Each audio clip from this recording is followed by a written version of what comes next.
Prudent man sees danger and takes refuge, but simple keeps going and suffers for it. Proverbs chapter 22, verse 3. As fathers, our roles never changed. We're called to protect, to provide, and to prepare. But the battlefield has changed. Threats don't just come from the streets anymore.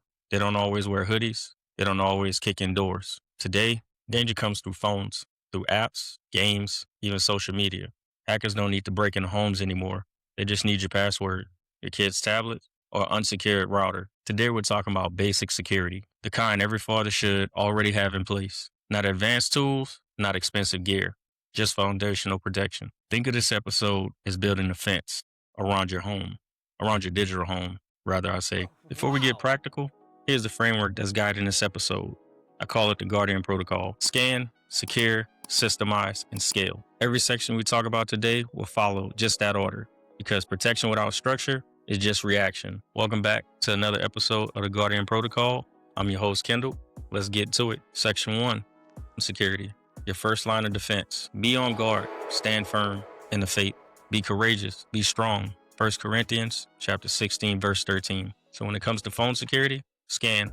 Identify the risks. Your phone isn't just a phone. It's your wallet, your bank, your mailbox, your identity, essentially. Here's some red flags. No screen lock. Weak passwords, same password everywhere, old phone, never updated. Secure, close those gaps. Basic security, every father should already have. Strong screen lock, pins, biometrics, or both. Auto lock set for 30 seconds to 1 minute. Automatic updates enabled. App permissions, review quarterly or weekly. And when it comes to those apps, we tend to download apps that we use, and what tends to happen is we'll use it for that one-time use and forget about it.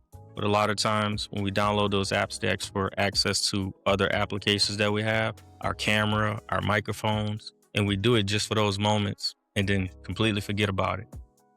So make sure you review those app permissions quarterly so we can get rid of those apps. Sometimes there's vulnerabilities that we're just unaware of, and that app just still lingering on our phone, working this thing in the background, and we never know, which can cause major problems. Systemize. Make automatic security that depends on memory eventually fails. Set it once, let the systems do the work, scale. Think beyond yourself. Here's my perspective. If someone took your phone right now, could they access your bank, read your text messages, reset your accounts? If the answer is yes, you're exposed. Here's a solution. You lock your phone, you lock your house, you lock your car. Section 2, home Wi-Fi, the digital front door. If a house divided against itself, that house can't stand. Mark chapter 3, verse 25. Scan. Identify the risks. Your Wi-Fi isn't just your internet. It's your front door to your entire digital home.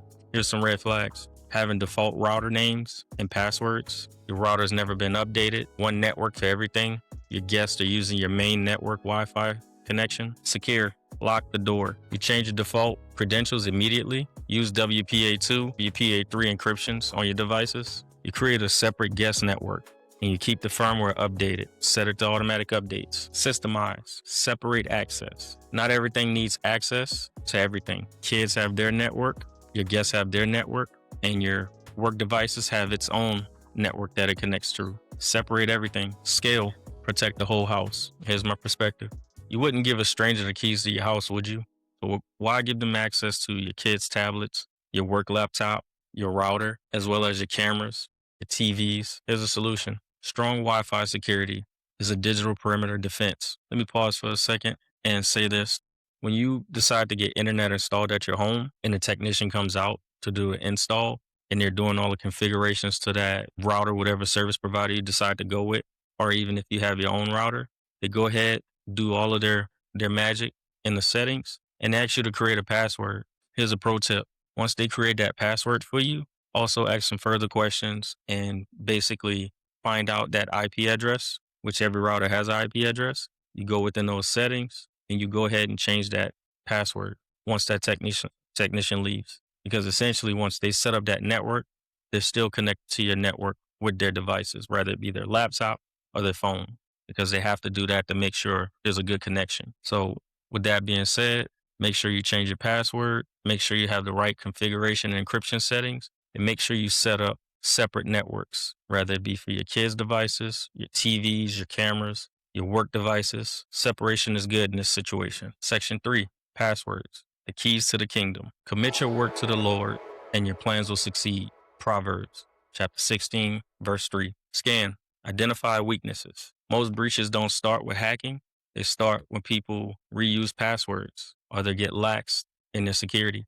Here's some red flags. Same password for everything, whether it be Wi-Fi, your PIN for your phone, your work phone, your laptop, personal info used, no multi-factor authentication. Secure. Strengthen the locks. Unique passwords for important accounts. Use 12 to 16 plus characters. Also use a password manager. Multi-factor authentication. Systemize. Remove emotions. Strong passwords aren't about memory.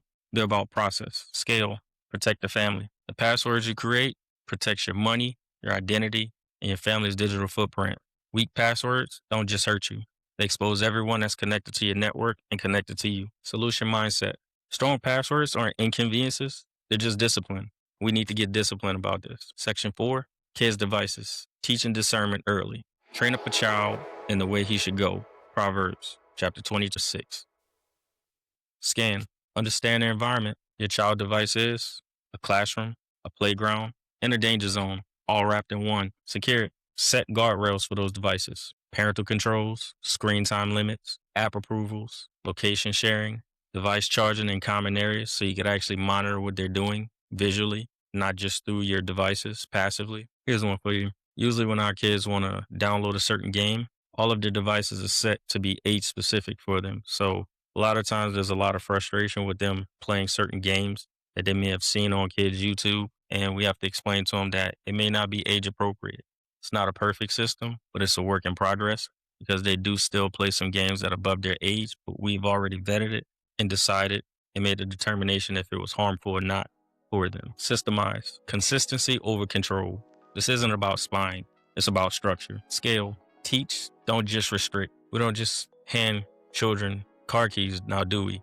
We make sure they're properly trained before we hand over keys and that everything's been vetted, that they're doing things safely. Yet, we hand them the internet with no context. Giving access without instructions is still a decision. Neglecting to teach is still neglect. Don't neglect it. Solution mindset.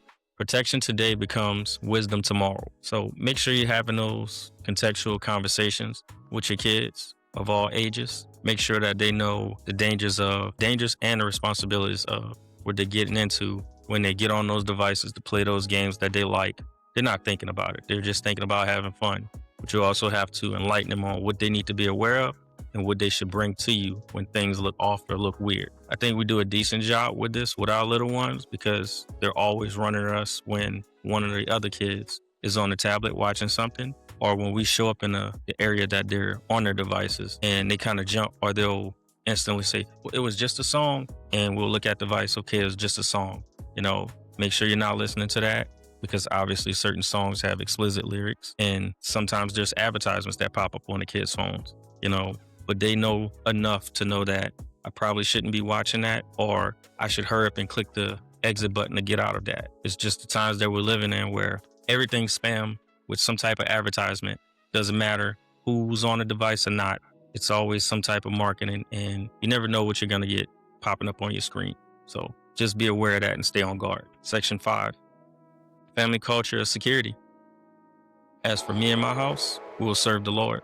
Joshua chapter 24, verse 15. Scan, secure, systemize, scale. Security is not a one-time setup. It's a family culture. All you have to do is just implement some simple habits. Talk openly about online dangers, as I stated before. Teach kids to question links. Normalize reporting mistakes, because they will happen. We're still learning, and we're teaching, and we're learning while we're teaching. Review your security quarterly or weekly. As I would say, being a protector today means knowing the risks, taking responsibility, leading by example. You don't need to be a hacker to know these things. You just need to be intentional. The Lord will watch over your coming and going. Psalms chapter 121, verse 8. Fathers, leaders, guardians, digital threats are real, but so is your authority, your wisdom, and your responsibility. Just start with the basics. Lock your phone, secure your Wi-Fi, strengthen your passwords, guide your children and those that you're responsible for. Because protection and protecting your home, physically and digitally, is a home that can thrive. Thanks for tuning in to the Guardian Protocol. See you soon.